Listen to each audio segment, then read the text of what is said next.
Nongeye kugusuhuzaho kuri Kingabo Yacu TV, ngiye umva ndi Edi, nkaba ngiye kukugezaho urutonde rw'uko uturere twagiye dukurikirana mu kwesa imihigo ya 2021 2022. Kuri uyu wa kabiri tariki 28 Gashyantare 2023, Guverinoma y'u Rwanda yatangaje uko uturere twagiye dukurikirana mu kwesa imihigo nk'uko byatangajwe na Minisitiri w'Intebe Dr Edouard Ngirente. Yavuze ko uturere dutandatu twa mbere twagaragaje guhatana cyane kuko turushanwa amanota atarenze 2.5 kw'ijana. Akaba kandi yaragaragaje uko intara zagiye zikurikirana, aho intara y'Amajyaruguru yaje ku mwanya wa 5, naho umujyi wa Kigali ukaza ku mwanya wa 4, ku mwanya wa 3 hakaza intara y'Uburengerazuba, naho ku mwanya wa 2 hakaza intara y'Amajyepfo, ku mwanya wa mbere hakaza intara y'Iburasirazuba. Minisitiri w'Intebe kandi yagaragaje nuko uturere twagiye dukurikirana, aho ku mwanya wa 27 haje akarere ka Burera gafite amanota 61.79, ku mwanya wa 26 haza Rutsiro n'amanota 66.27, ku mwanya wa 25 haza Musanze n'amanota 67.35, ku mwanya wa 24 haza Gicumbi n'amanota 70.88, ku mwanya wa 23 haza Gakenke n'amanota 70.91, ku mwanya wa 22 haza Nyamagabe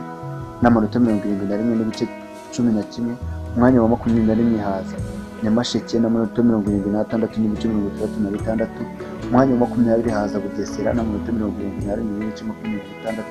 mwanya wa 19 haza Nyanza n'amanota 77.36, ku mwanya wa 18 haza Ngororero n'amanota 77.36, ku mwanya wa 17 haza Kayonza n'amanota 78.15, ku mwanya wa 16 haza Nyabihu n'amanota 78.41, ku mwanya wa 15 haza Gisagara n'amanota 78.55, ku mwanya wa 14 haza Kirehe n'amanota 78.38, ku mwanya wa 13 haza Rubavu n'amanota 78.24, ku mwanya wa 12 haza Akarere ka Muhanga n'amanota 78.90, ku mwanya wa 11 haza Karongi n'amanota 78.97, ku mwanya wa 10 haza Ngoma n'amanota 79.0, ku mwanya wa 9 haza Kamonyi n'amanota 79.2, ku mwanya wa 8 haza Gatsibo n'amanota 90.5, ku mwanya wa 7 haza Ruhango n'amanota 79.11, ku mwanya wa 6 haza Rusizi n'amanota 79.27, ku mwanya wa 5 haza Rwamagana n'amanota 79.57, ku mwanya wa 4 haza Nyaruguru n'amanota 79.76, ku mwanya wa 3 haza Rulindo n'amanota 79.86, ku mwanya wa 2 haza Huye n'amanota 80.97, naho ku mwanya wa mbere ariho haje akarere katunguranye, aho ubushize kari kabaye aka 13,